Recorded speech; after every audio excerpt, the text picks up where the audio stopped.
नमस्कार स्टूडेंट्स, कैसे हैं आप? I am quite well here and hope to God that you will be good, glad and healthy at your place. So students, let's topic of the day, past continuous tense. आज का हमारा topic है past continuous tense. Past continuous का tense का एक नाम past imperfect tense भी होता है. स्टूडेंट्स याद रखिए. आइए शुरू करते हैं पास्ट इंडेफिनिट टेंस को. पास्ट इंडेफिनिट टेंस यानी कि एक ऐसा काम जो अधूरा, अपूर्ण. इम्परफेक्ट मीन्स अपूर्ण या अधूरा, यानी कि पास्ट समय कंटिन्यूअस एक ऐसा काम जो अधूरा हो, अपूर्ण हो. अधूरा अपूर्ण से मतलब क्या है? अधूरा या अपूर्ण से मतलब है सब्जेक्ट ने काम शुरू कर दिया है लेकिन वो काम अभी तक सब्जेक्ट पूरा नहीं कर पाया है. जो काम सब्जेक्ट ने शुरू तो कर दिया है लेकिन सब्जेक्ट उसे पूरा नहीं कर पाया है, ऐसे सेंटेंस को हम कंटिन्यूअस, पास्ट कंटिन्यूअस बोलेंगे. स्टूडेंट्स चलते हैं, बहुत ही इजी टेंस माना जाता है. अफर्मेटिव सेंटेंस में चलते हैं, जो असर्टिव का फर्स्ट पार्ट है. इसके फॉर्मूले की बात करते हैं, इसके स्ट्रक्चर की बात करते हैं. सब्जेक्ट होगा, बी होगा. बी मीन्स होता है वाज या वर्ब पास्ट के अंदर, प्रेजेंट के अंदर इज एम आर होता है. वर्ब आईएनजी आएगा कंटिन्यूअस के लिए, वर्किंग वर्क के लिए, जो काम चल रहा है यानी कि सब्जेक्ट ने शुरू कर दिया है. ऑब्जेक्ट होगा. ऑब्जेक्ट आपके दो हो सकते हैं, डायरेक्ट या indirect. So students, these are the example of affirmative in past continuous tense. किशोर गली में गाना गा रहा था. स्ट्रक्चर पे चलते हैं. किशोर हमारा सब्जेक्ट है, गाना हमारा ऑब्जेक्ट है, और गा रहा, फिर से बता दूं, वर्ब के अंदर ही पहचान हुआ करती है. हिंदी में वर्ब सबसे लास्ट में होती है. सो सब्जेक्ट, ऑब्जेक्ट, वर्ब, ये आपका कॉम्प्लीमेंट है. So students, no problem. Kishore, सबसे पहले सब्जेक्ट लगाना है किशोर, फिर हमें वाज वर्ब में से किशोर के अकॉर्डिंग वाज आएगा, और एंड देन वर्ब में आईएनजी आएगी. वर्ब है हमारा सिंग, सिंग में वर्ब आईएनजी आ गई, सिंगिंग. गाना, सिंगिंग अ सॉन्ग, और in the street. So students, subject be, verb ING, object और आपका कॉम्प्लीमेंट. मेरी बहन गंदे कपड़े धो रही थी. मेरी बहन सब्जेक्ट हो गया, गंदे कपड़े ऑब्जेक्ट हो गया, और धोना वर्ब हो गया. सो स्टूडेंट्स चलते हैं. My sister, my sister subject के अकॉर्डिंग आएगा वाज. वॉशिंग, वर्ब में ING, washing. Dirty, dirty clothes. So I hope आप लोगों की समझ में आ रहा होगा. पुलिस चोर के पीछे भाग रही थी. तो पुलिस वाज रनिंग, रनिंग भी कर सकते हैं या आप चेसिंग भी कर सकते हैं. Running after the thief. So students, subject हो गया, बी हो गया, वर्ब में आईएनजी हो गया, और आपका ऑब्जेक्ट, और ये आपका प्रीपोजिशन आया. सो स्टूडेंट्स, आप लोगों की समझ में आ रहा होगा. सो स्टूडेंट्स, जैसे कि हम लोग पहले बात कर चुके हैं कि इसमें अधूरे काम की बात करेगा. अगर मैं कहूं रहा था, रही थी, रहे थे, ये आपको कभी भी धोखा दे सकते हैं. सो एक एग्जांपल के थ्रू चलते हैं कि लड़का, लड़का पेड़ के नीचे खड़ा था. तो इसमें कहीं रहा था तो आ नहीं रहा है, था आया है. इस हिसाब से पता चलेगा ये पास्ट इंडेफिनिट में है, लेकिन ये पास्ट इंडेफिनिट में नहीं है, क्योंकि लड़के ने जो काम शुरू किया था खड़े होने का, वो अभी कंप्लीट नहीं हुआ है. सो ये प्रोसेस में है. खड़ा होने का काम जिस मोड में उसने शुरू किया था उसी मोड में चल रहा है. So students, we will call it past continuous tense. देखते हैं कैसे लड़का आपका सब्जेक्ट हो गया और खड़ा होना आपकी वर्ब हो गई और पेड़ के नीचे आपका ये कॉम्प्लीमेंट है, लेकिन ऑब्जेक्ट की पोजीशन पे आएगा। The boy was standing under the tree. तो students subject be verb ING और ऑब्जेक्ट, और आप देख रहे होंगे ये सेंटेंस आपका पास्ट कंटिन्यूअस है। सो ध्यान रखिएगा, आप अपूर्ण कार्य यानी कि अधूरा काम पे काम करेंगे कंटिन्यूअस के अंदर, पास्ट में हो, फ्यूचर में हो या प्रेजेंट में हो। तो स्टूडेंट्स जरूर ध्यान दीजिएगा, इस चीज पे जरूर ध्यान दीजिएगा, अक्सर स्टूडेंट्स इसमें गलती कर देते हैं। सो स्टूडेंट्स चलते हैं नेगेटिव सेंटेंस की ओर। नेगेटिव मीन्स होता है नकारात्मक,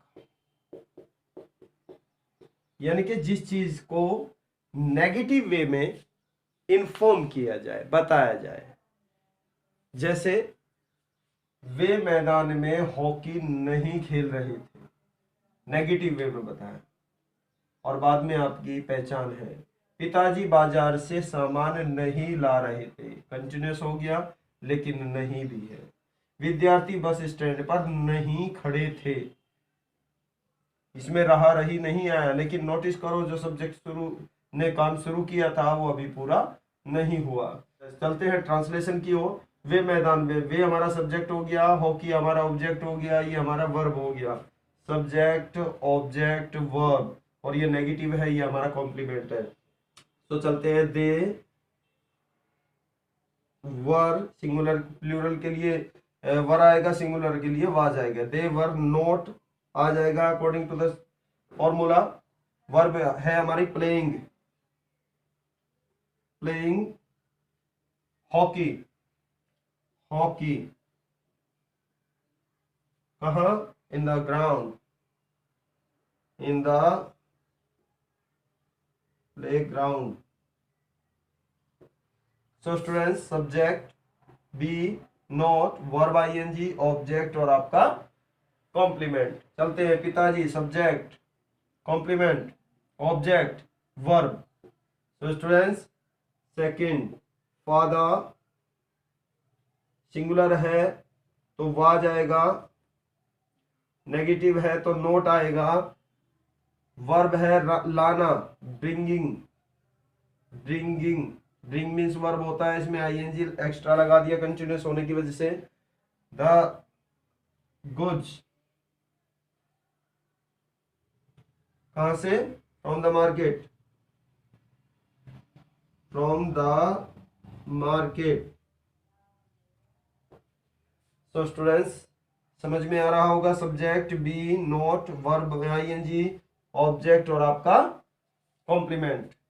तो स्टूडेंट चलते हैं विद्यार्थी बस स्टैंड पर नहीं खड़े थे, विद्यार्थी सब्जेक्ट, बस स्टैंड पर कॉम्प्लीमेंट, खड़े थे वर्ब हो गई आपकी। तो नहीं आपका नेगेटिव हो गया। थर्ड पे चलते हैं the students, the students plural के लिए वर, नॉट नेगेटिव के लिए standing, standing on the bus stand, bus stand. So students subject once again be हो गया, वाज के रूप में, वर्ब के रूप में, नेगेटिव हो गया, वर्ब में आईएनजी हो गया, ये आपका ऑब्जेक्ट या कॉम्प्लीमेंट हो गया। सो स्टूडेंट्स आप लोगों की आई होप बिल्कुल समझ में आया होगा। सो ध्यान रखिए, आप वीडियो को पॉज करके अपनी नोटेशन जरूर बनाते रहे। आई होप आप लोगों की समझ में आ रहा होगा। सो स्टूडेंट्स चलते हैं इंटरोगेटिव सेंटेंस की ओर, यानी कि प्रश्नवाचक वाक्य। इंटरोगेटिव सेंटेंस मीन्स होता है प्रश्नवाचक। जब भी किसी तरह का सवाल किया जाता है, क्वेश्चन किया जाता है, तो उसे इंटरोगेटिव सेंटेंस कहते हैं। और ये इंटरोगेटिव सेंटेंस आपका यस नो मूड में हो सकता है। यस नो मूड उसे कहते हैं जब आपका क्या हिंदी में शुरू में हो और इंग्लिश में हेल्पिंग वर्ब हो, या फिर आंसर टाइप। आंसर टाइप जब आपका क्वेश्चन वर्ड बीच में आ जाए तो उसे आंसर टाइप कहते हैं, यानी कि उसके सवाल का जवाब देना पड़ता है, इसलिए इसे आंसर टाइप कहते हैं। इस चीज को अभी ग्रामर को थोड़ी सी ग्रामर बीच में लेते चलेंगे, तो जब हमें ग्रामर सीखने का मौका मिलेगा तब हमारे लिए ज्यादा बेनिफिशियल होगा। सो स्टूडेंट्स चलते हैं। सबसे पहले पहले देखते हैं क्या ये सेंटेंस वास्तव में मेरे पास्ट कंटिन्यूअस है। सर रहा था, हुआ था। मैं फिर बताऊं, ये रहा था, रही थी, रहे थे आपको धोखा दे सकते हैं, इसीलिए इसकी थीम पे काम करिएगा। वह छत पर कब खड़ा हुआ था, यानी कि जो काम उसने जिस प्रोसेस में शुरू किया वो उसी में है। जब चेंज ना हो, बदले ना, खत्म ना हो जाए, उसे कंटिन्यूअस बोलते हैं। तो सर ये कंटिन्यूअस ही है। वह तुम्हें कहाँ बुला रहे थे, ये भी बुलाने का काम शुरू तो हुआ लेकिन पूरा नहीं हुआ। तो स्टूडेंट्स चलते हैं, इन्हें एग्जाम्पल के थ्रू बनाने की कोशिश करते हैं। हमारा क्योंकि ये स्लो टाइप है, सो इसकी हेल्पिंग वर्ब पहले आएगी, लेकिन सब्जेक्ट के अकॉर्डिंग आएगी। सब्जेक्ट हमारा मदन है, मदन के लिए हम लोग वाज लेने वाले हैं। क्या लेने वाले हैं? वाज लेने वाले हैं। यहाँ मैं बी कहूंगा, आप थोड़ा ध्यान रखिएगा। So students, was Madan, verb आएगी पढ़ाना। अगर नेगेटिव नहीं है, इसमें कहीं नेगेटिव है क्या? नहीं है। सो पढ़ाने की, टीच, और इसमें हम वर्ब आईएनजी यूज करेंगे बिकॉज ऑफ पास्ट कंटिन्यूअस। अपने भाई को, ये ऑब्जेक्ट हो गया। Teaching to his brother. Students question mark लगाना ना भूलें। सो आई होप आप लोगों की समझ में आ रहा होगा। बी हो गया, सब्जेक्ट हो गया, वर्ब में आईएनजी, और आपका ऑब्जेक्ट। क्या इसमें और कुछ बचा है? नहीं बचा है। चलते हैं सेकंड सेंटेंस की ओर। वह छत पर कब खड़ा हुआ था। कब बीच में आया है तो इसकी इंग्लिश सबसे पहले आएगी व्हेन। सब्जेक्ट सिंगुलर है तो वाज आ जाएगा। उसके बाद हम सब्जेक्ट को लिखेंगे ही। उसके बाद आएगा वर्ब, अगर नेगेटिव नहीं है तो वर्ब है। इसका स्टैंडिंग, स्टैंड में वर्ब आईएनजी लगा दिया because of continuous. On the roof, on the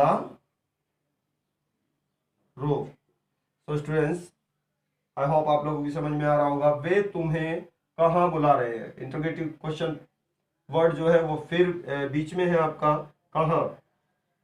where, subject हमारा प्लूरल है तो प्लूरल के हिसाब से वर आएगा। फिर सब्जेक्ट आ जाएगा आपका दे। फिर आएगा आपका वर्ब, वर्ब है बुलाना, बुलाने की होती है कॉल, कॉलिंग, कॉल में वर्ब आईएनजी आ जाएगी। और ऑब्जेक्ट टू यू।